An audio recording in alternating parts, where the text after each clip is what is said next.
Good morning. आज का हम लोग का चैप्टर है बाबू हैज बीन,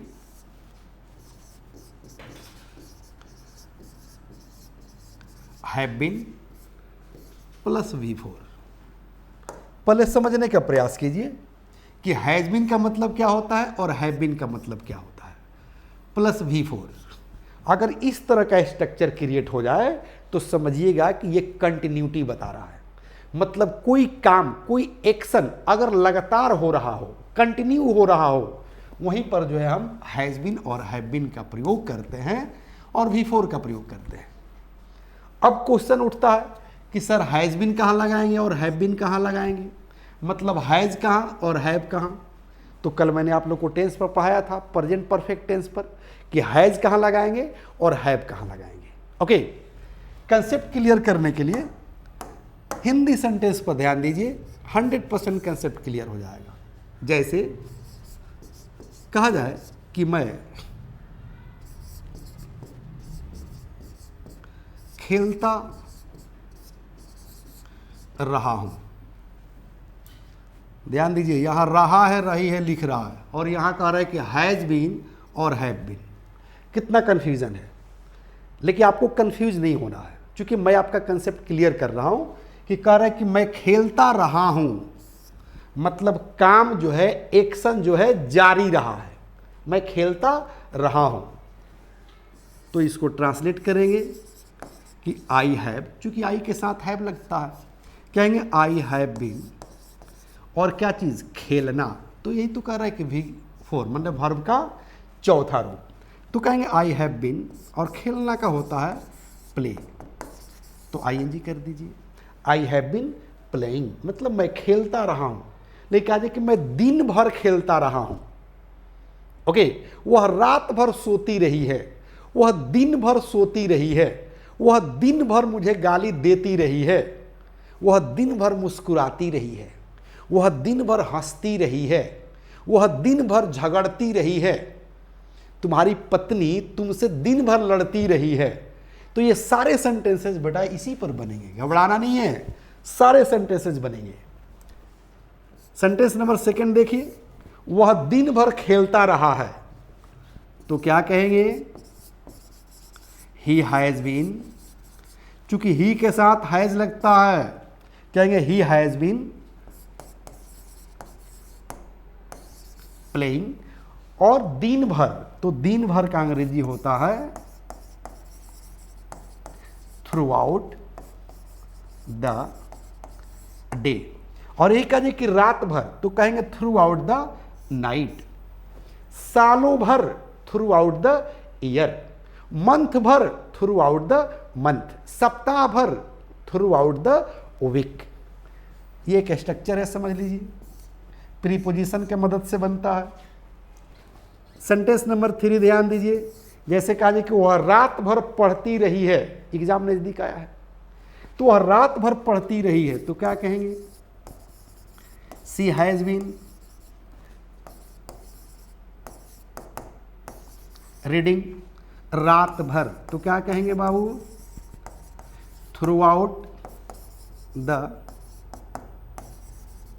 नाइट। वह दिन भर आपको गाली देती रही है, वह दिन भर आपको गाली देती रही है। कैसे इंग्लिश में बोलेंगे, तो कहेंगे कि she has been abusing you, वह गाली देती रही है आपको, और क्या, दिन भर, थ्रू आउट द डे। कहा जाए कि वह जो है दिन भर खेलता रहा है, जो अभी मैं बना रहा था। Okay,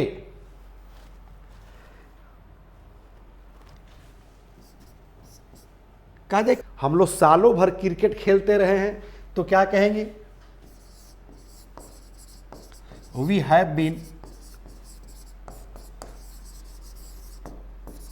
playing cricket. हम लोग क्रिकेट खेलते रहे हैं, और सालों भर, तो क्या कहेंगे बाबू,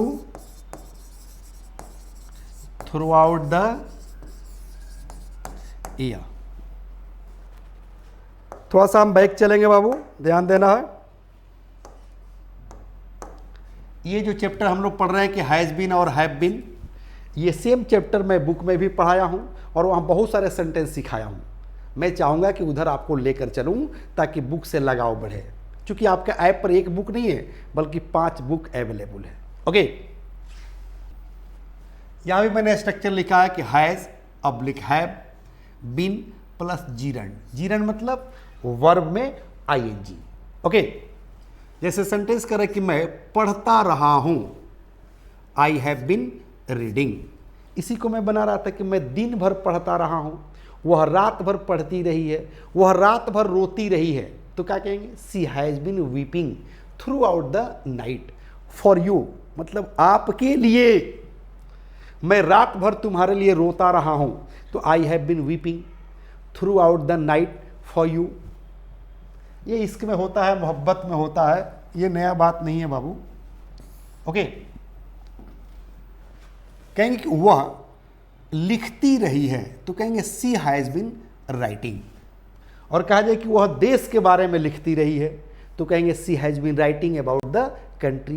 कहा जाए कि वह तुम्हारे बारे में लिखती रही है, she has been writing about you. करें कि वे लोग खेलते रहे हैं, तो they have been playing. Ranjana मुस्कुराती रही है, रंजना हैज़ बीन स्माइलिंग। कह रहे कि रानी टीवी देखती रही है, कहेंगे Rani has been watching the TV. कह रहे कि वर्षा होती रही है, कहते हैं ना कि रात भर वर्षा होती रही है, तो क्या कहेंगे? पहले तो सिंपल बना लीजिए कि इट हैज़ बीन रेनिंग, और रात भर थ्रू आउट द नाइट। कह रहे कि वह रोता रहा है, आ गया ना, ही हैज़ बीन वीपिंग। लेकिन कहा जाए कि वह तुम्हारे लिए रोता रहा है, तो he has been weeping for you. और रात भर तो थ्रू आउट द नाइट। कहने कि वे लोग झगड़ते रहे हैं, तो क्या कहेंगे? They have been quarrelling. कहने कि विद वन एनदर, मतलब एक दूसरे से। और कहा जाए कि रात भर तो through out the night, through out the day, because there husband and wife. और लड़ना हस्बैंड और वाइफ के लिए कोई आश्चर्य थोड़ी है। ओके, करे कि तुम हंसते रहे हो, तो क्या कहेंगे? You have been laughing. कहा जाए कि तुम पागलों की तरह हंसते रहे हो, तब क्या कहेंगे? You have been laughing as mad, मतलब पागलों की तरह। करे कि कुत्ता भौंकता रहा है, तो कहेंगे the dog has been barking. अगर इसको थोड़ा सा लंबा बना देना हो कि कुत्ता रात भर भौंकता रहा है, तो कहेंगे the dog has been barking throughout the night. कहेंगे कि तुम पर कुत्ता भौंकता रहा है, तो कहेंगे the dog has been barking at you. मुझ पर कुत्ता भौंकता रहा है, तो the dog has been barking at me. मेरे कहने का मतलब है कि अगर कंसेप्ट क्लियर हो गया हो तो आप सेंटेंस बनाइए, और थोड़ा सा सेंटेंस में नमक मिर्च मिलाते जाइए। जैसे मैं थ्रू आउट नाइट कह रहा हूँ, थ्रू आउट द डे कह रहा हूँ, थ्रू आउट द वीक कह रहा हूँ, थ्रू आउट द नाइट कह रहा हूँ, थ्रू आउट द मंथ कह रहा हूँ। इससे थोड़ा सा सेंटेंस और लंबा हो जाएगा। जैसे मैं कह रहा हूँ कि वह रात भर रोती रही है, तो she has been weeping throughout the night for you, तुम्हारे लिए। तो थोड़ा सा सेंटेंस बड़ा हो गया। इस तरह के जो भी सेंटेंसेस अगर आपके दिमाग में आ रहे हैं, तो आप नोटबुक पर लिखिए और उसको ट्रांसलेट करने का प्रयास कीजिए, तब जाकर इस तरह के सेंटेंसेज आप बना पाएंगे। ओके, और जहाँ कहीं दिक्कत हो तो मैसेज कीजिए, मैसेज बॉक्स में जाकर डायरेक्ट कॉल कीजिए, मैं आपको जवाब दूंगा। ओके, और घड़ी इशारा कर रही है, कल हम लोग फिर मिलेंगे। Okay, thank you, have a nice day.